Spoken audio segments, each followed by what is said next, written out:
Have you ever dreamed of being Indiana Jones to search for relics from the past?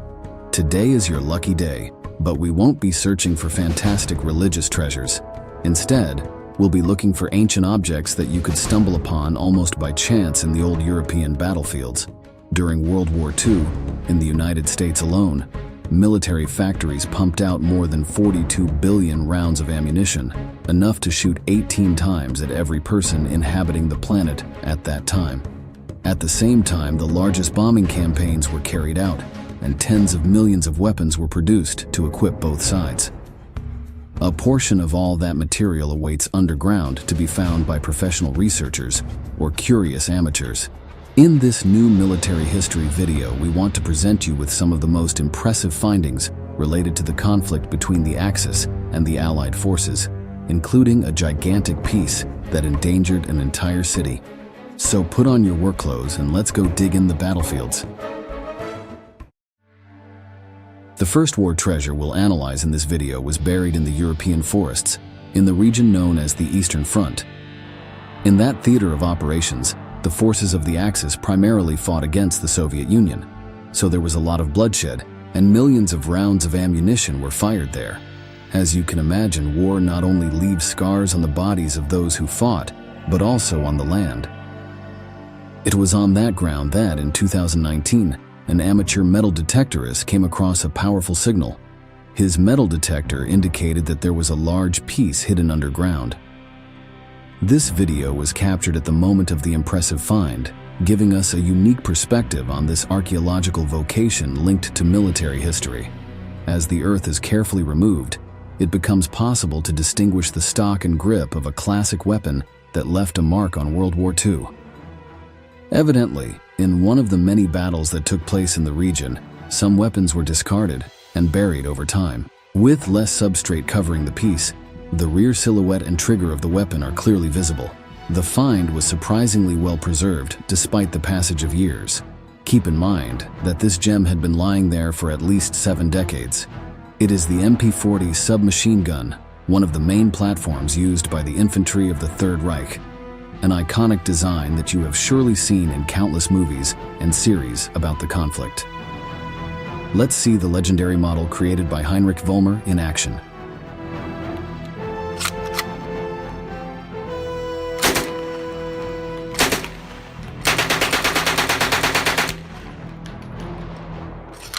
Beyond the questionable accuracy of the shooter, the MP-40 is an exceptional submachine gun in close combat.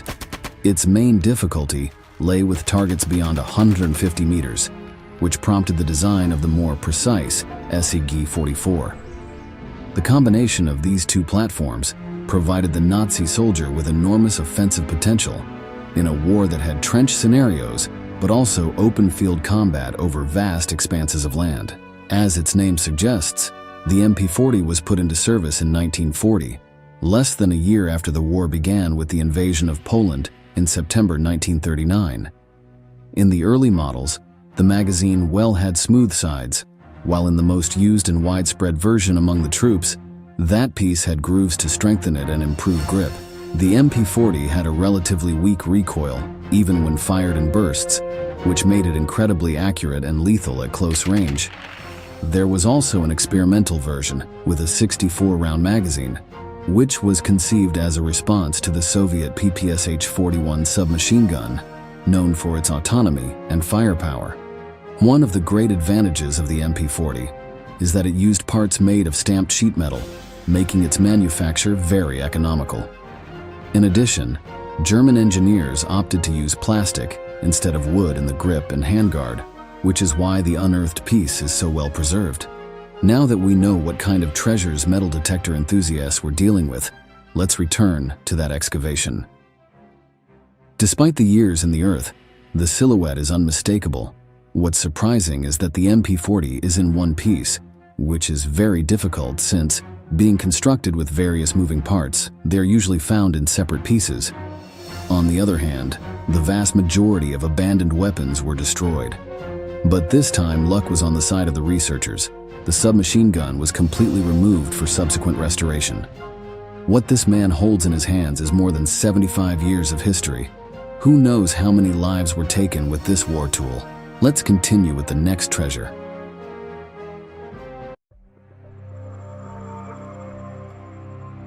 Excavating and handling war material has its risks. There may always be live ammunition ready to explode when digging the shovel into the ground. But there is no piece more dangerous than mines, bombs, and of course, grenades. This time, the protagonist is the Soviet F-1, one of the most widely used models of thrown explosives during the 20th century.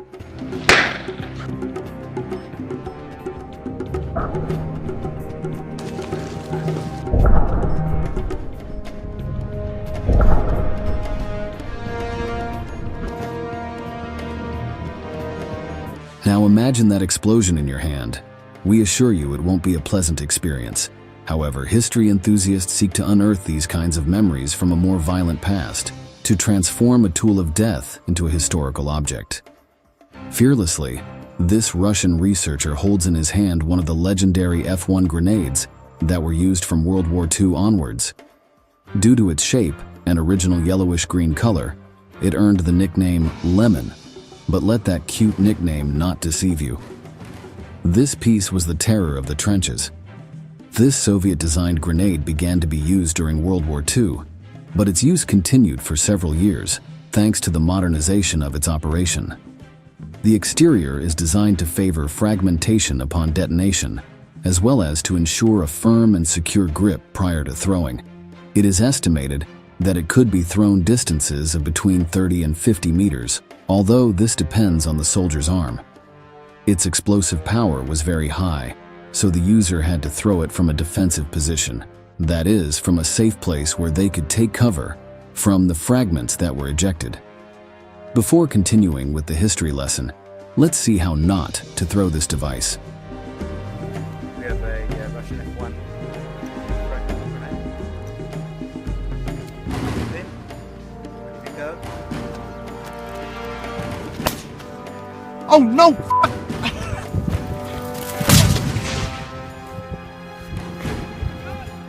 Yeah, good.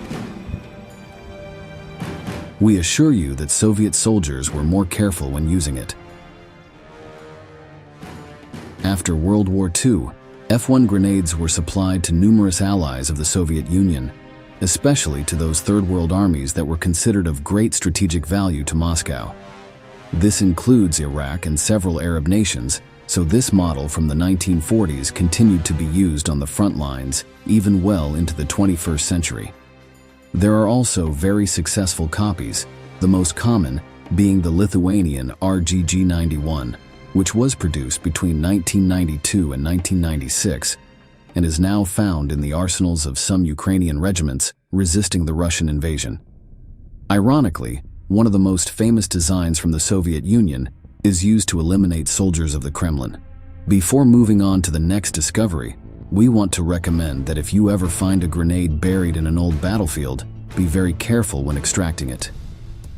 Continuing with the Soviet arsenal, one of the pieces that are most commonly found during these types of investigations is helmets. It is a fundamental asset, mass-produced and, unlike firearms, rarely removed from the heads of fallen soldiers. Once again, we find Russian excavators unearthing one of the many designs of protection issued to Soviet troops. The excellent state of preservation speaks very well of the materials used and the resistance of this helmet, which even contains the interior padding and some of the straps that helped keep it on the user's head. Although there is no detailed information on what type of model it is, based on its shape, we dare to guess that it is an SSH-39 or an SSH-40. One of the fundamental philosophies that made the Red Army powerful was to favor designs that balanced great utility with relatively low production costs and difficulty. This quest resulted in simple but reliable weapons like the AK-47, a simple yet deadly rifle with an extremely long service life and acceptable accuracy. As for helmets, the case was quite similar. The SSH-39 was a simplified and more resistant version of the SSH-36. If we go by its name, it's easy to guess that it was put into service in 1939, just in time for the start of World War II. which is why this piece took into account the production capabilities of the Soviet Union in wartime. The SS-40 was put into service the following year, and it was delivered in 3 sizes and was basically constructed with high-strength steel. If you wonder how resistant they were, let's do a little experiment. A watermelon, an SS-40, and a Makarov PM pistol, caliber 9x18mm is all we need.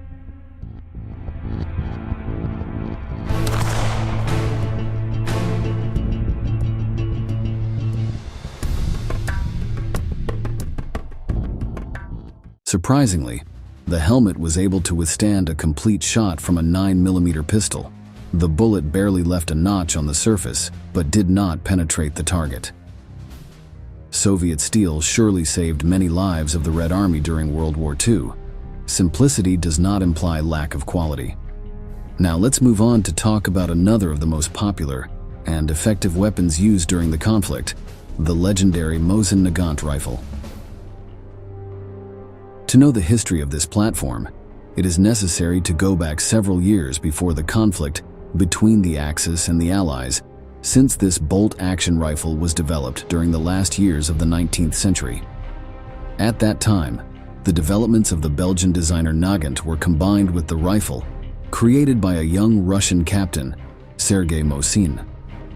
Thus was born the 7.62mm caliber weapon with a manual action firing system and an effective range of up to 1,800 meters depending on the configuration. Although it is quite long and robust, with 1,310 millimeters in length and about 4 kilograms in weight, it managed to become a pillar of the Russian army and, subsequently, of the Soviet troops. What you will see next are images of one of the many factories where the Mosin-Nagant was manufactured.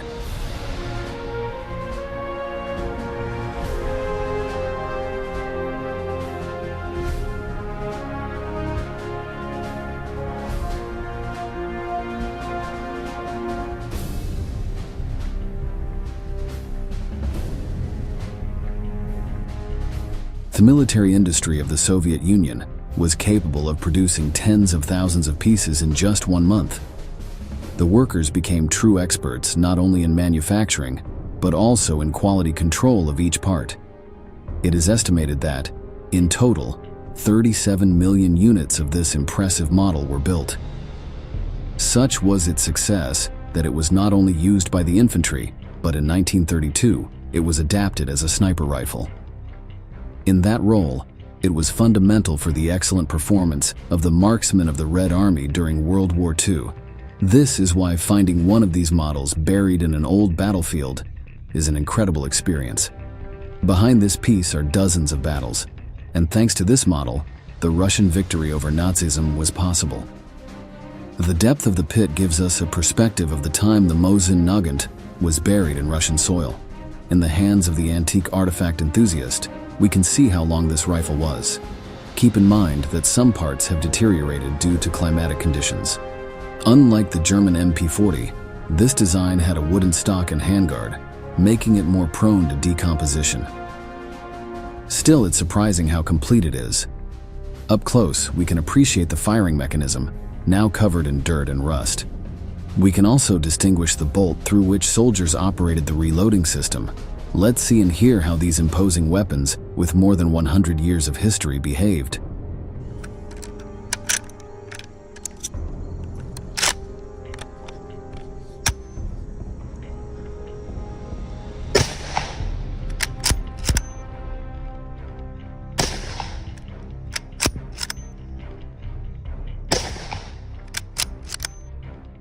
From this perspective, we can see what millions of Soviet soldiers saw, from the iron sights to the bolt that allows firing each round.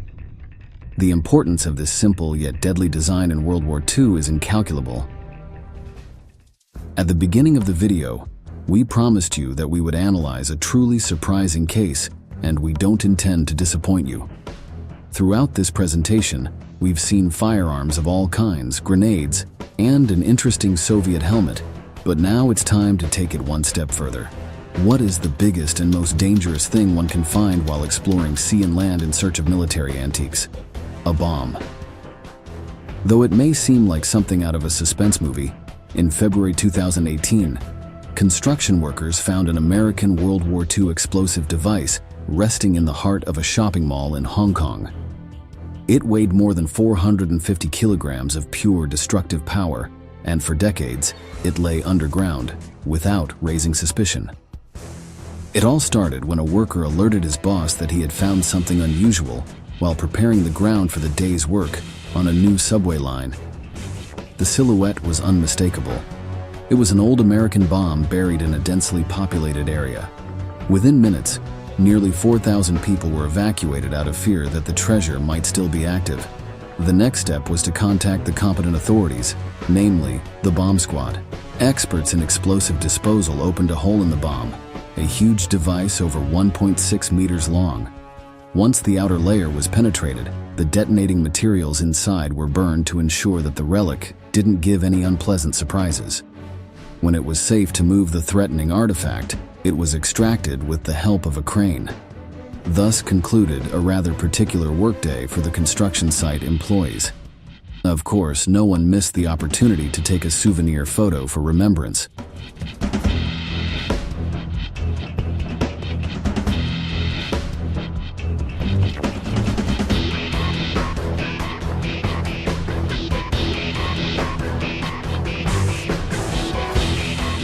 Although it's incredible to find such objects in urban areas, it's a fairly common phenomenon in Hong Kong. Workers often come across unexploded ammunition and grenades dating back to World War II. At that time, the island was the scene of violent battles between Japan and the United States, particularly from December 1941 until the city's liberation in the summer of 1945. The aftermath of those battles may no longer be visible, but they are still dangerous. Military archaeology is equally dangerous and thrilling, especially when we're discussing remnants of the greatest armed conflict in history. In every corner of the planet, fantastic pieces are waiting to see the light of day again. From rusted ammunition to large bombs that could still destroy entire communities today, the search for these artifacts is important not only for safety, but as a historical record of a pivotal moment in human history. If you enjoyed this content, we invite you to subscribe and activate notifications to stay updated on all our news. Without further ado, we bid farewell until the next installment of Military History. Thank you for joining us.